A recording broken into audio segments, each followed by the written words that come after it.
یہ پہلا میں مسابقہ دیکھ رہا ہوں کہ اس میں طالب علم کے ساتھ ساتھ اس کے شکک اور اس کے استاد کی بھی حوصلہ افزائی کی جا رہی ہے۔ اس حافظ قرآن کو یہ بھی انعام ملے گا کہ اس کی خاندان کے 10 ایسے افراد جو جہنم کے مستحق ہو چکے ہیں اپنے اعمال کی وجہ سے، جن کے جہنم کا فیصلہ ہونے والا ہے، ان کے حق میں اس کو اجازت دی جائے گی کہ یہ سفارش کرے۔ 10 ایسے شخصوں کے حق میں یہ سفارش کرے گا اور اس کی سفارش پر ان کو جہنم کے بجائے جنت میں داخل کیا جائے گا۔ تو میرے دوستو، قرآن کریم اللہ کا کلام ہے، اس کلام کو یاد کرنے اور یاد کرانے، جو یاد کرے وہ بھی، جو یاد کرائے وہ بھی، دونوں کے بارے میں اللہ کے نبی صلی اللہ علیہ وسلم نے فرمایا خیرکم من تعلم القرآن وعلمہ، تم میں بہترین وہ شخص ہے جو قرآن کریم کو سیکھے اور جو قرآن کریم کو سکھائے۔ یہ میں پہلا مسابقہ دیکھ رہا ہوں کہ جہاں ذمہ داران نے جہاں ان طلباء کو ان کی محنتوں کی وجہ سے ان کو اعزاز دینے کا فیصلہ کیا، وہیں ان طلباء کے پیچھے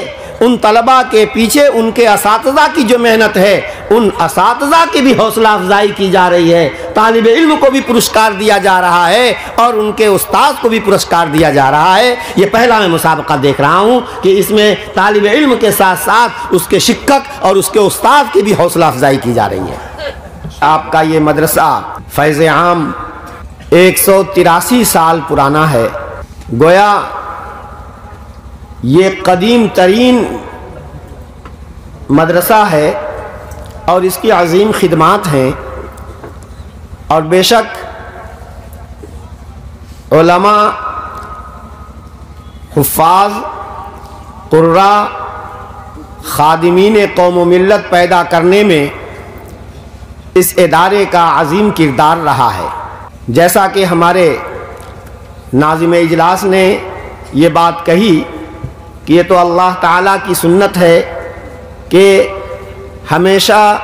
ہر چیز ایک لیول اور ایک ہیئت پر نہیں رہتی، اس میں اتار چڑھاؤ ہوتا رہتا ہے۔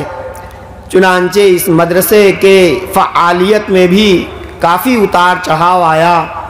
اور کافی اس کے اندر اضمحلال بھی آیا،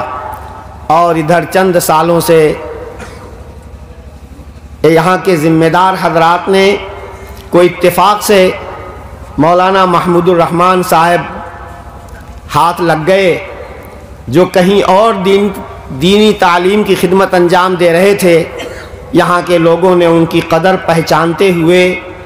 ان کو یہاں خدمت کے لیے مامور کیا۔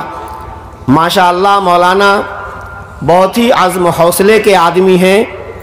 اللہ تبارک و تعالی نے ان کے مقدر میں یہ عظیم سعادت لکھی تھی، چنانچہ اس بستی کے ذمہ دار بزرگ حضرات کا اعتماد حاصل کرتے ہوئے نوجوانوں کو استعمال کرنے کی اللہ نے انہیں صلاحیت عطا فرمائی۔ اب میں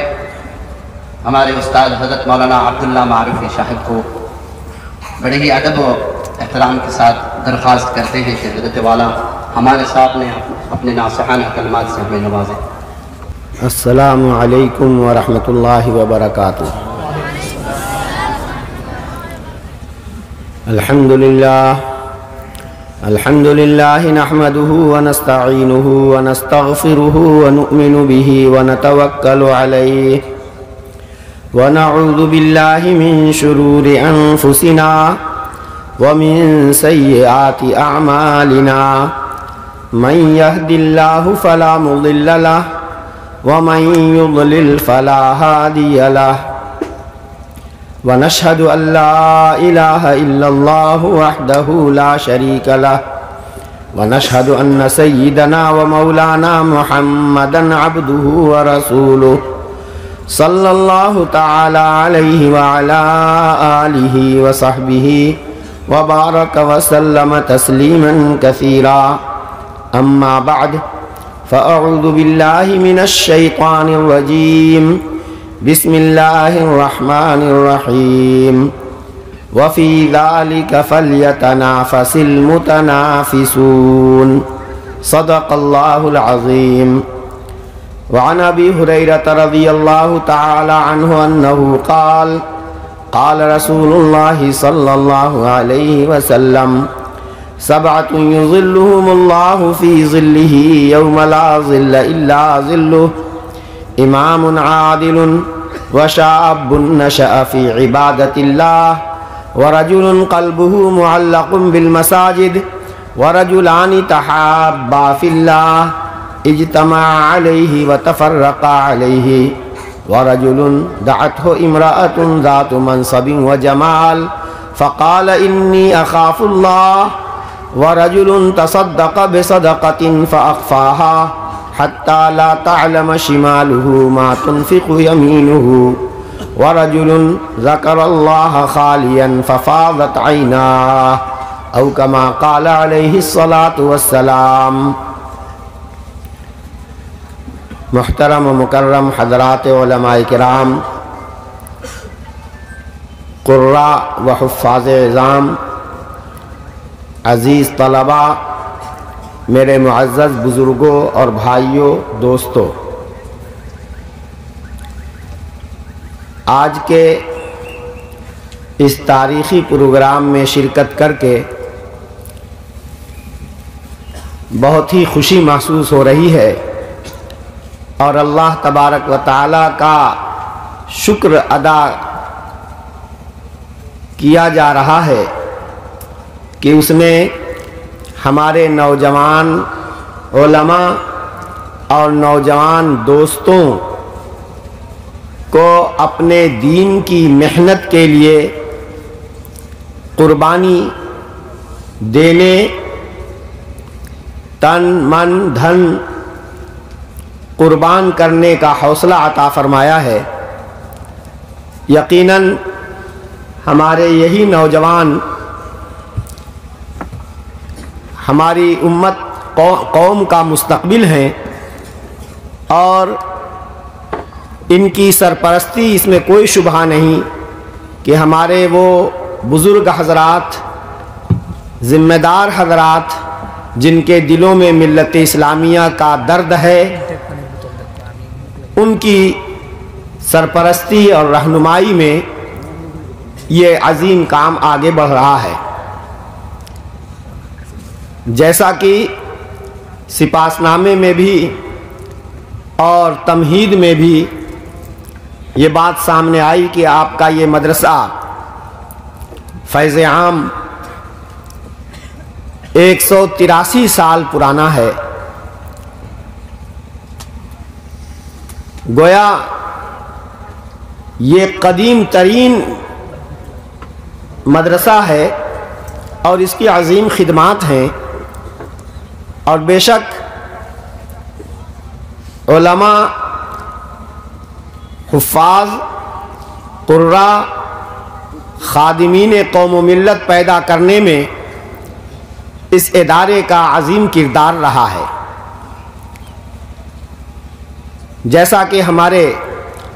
ناظم اجلاس نے یہ بات کہی کہ یہ تو اللہ تعالیٰ کی سنت ہے کہ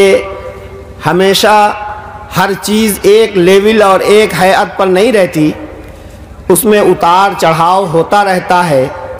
چنانچہ اس مدرسے کے فعالیت میں بھی کافی اتار چڑھاؤ آیا اور کافی اس کے اندر اضمحلال بھی آیا، اور ادھر چند سالوں سے یہاں کے ذمہ دار حضرات نے کوئی اتفاق سے مولانا محمود الرحمن صاحب ہاتھ لگ گئے، جو کہیں اور دینی تعلیم کی خدمت انجام دے رہے تھے. یہاں کے لوگوں نے ان کی قدر پہچانتے ہوئے ان کو یہاں خدمت کے لیے مامور کیا. ماشاءاللہ مولانا بہت ہی عزم و حوصلے کے آدمی ہیں. اللہ تبارک و تعالی نے ان کے مقدر میں یہ عظیم سعادت لکھی تھی. چنانچہ اس بستی کے ذمہ دار بزرگ حضرات کا اعتماد حاصل کرتے ہوئے نوجوانوں کو استعمال کرنے کی اللہ نے انہیں صلاحیت عطا فرمائی،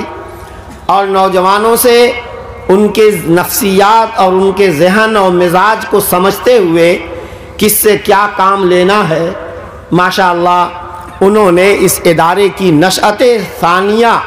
کر دی، اور آج ایک بڑی تعداد طلباء کی کتنی 110 کی تعداد میں طلباء موجود ہیں، اور ماشاءاللہ حفظ کی 3 کلاسیں، حفظ کے 3 درجات بہت ہی سرگرم عمل ہیں، اور اس کے ساتھ ہی درجہ عربی چہارم تک کہ عربی درجات کی تعلیم ہو رہی ہے، عربی سوم تک تعلیم ہو رہی ہے۔ ہم اللہ پاک سے دعا کرتے ہیں اللہ تعالیٰ اس ادارے اور اس مدرسے کی مقبولیت میں دن دونی رات چوگنی ترقی نصیب فرمائے، اور یہ فیض عام اس میں بامسمہ عام مسلمانوں کو زیادہ سے زیادہ اس ادارے سے فیض پہنچے، فائدہ پہنچے، اور اللہ تبارک و تعالیٰ کی قدرت کاملہ سے بعید نہیں ہے کہ انشاءاللہ بہت جلد یہ ادارہ مرکزی ادارے کی حیثیت اختیار کر لے۔ اللہم آمین۔ میرے محترم بزرگوں، بھائیوں اور دوستوں، آج کا یہ 3 دن سے جو پروگرام چل رہا ہے یہ اس کی آخری نشست ہے، جس میں ہمارے محنت کرنے والے بچوں نے حفظ قرآن کے تعلق سے جو محنتیں کی، قراءت کا بھی ہوا، اچھا حفظ، اور ان کا مسابقہ ہوا، اور ماشاءاللہ جید حفاظ تجربہ کار قسم کے حضرات نے حکمیت کا فریضہ انجام دیا۔ جن خوش نصیبوں کو امتیازی نمبرات حاصل ہوئے، اور یہ بھی اس اجلاس کی ایک خصوصیت میں دیکھ رہا ہوں کہ انہوں نے امتیازی درجات 10 تک قائم کیے، 1 سے لے کے 10 تک کو ممتاز مانا گیا، اور ان کو پرسکار اور انعام سے نوازا جاتا ہے۔ 5 مزید ماشاءاللہ، یعنی 10 ہی تک نہیں، مزید 5 کا اضافہ 1 سے لے کر 15 تک، 15 پوزیشن تک، ایک پوزیشن نمبر 1 سے لے کر پوزیشن نمبر 15 تک کو خصوصی انعامات دیے جائیں گے۔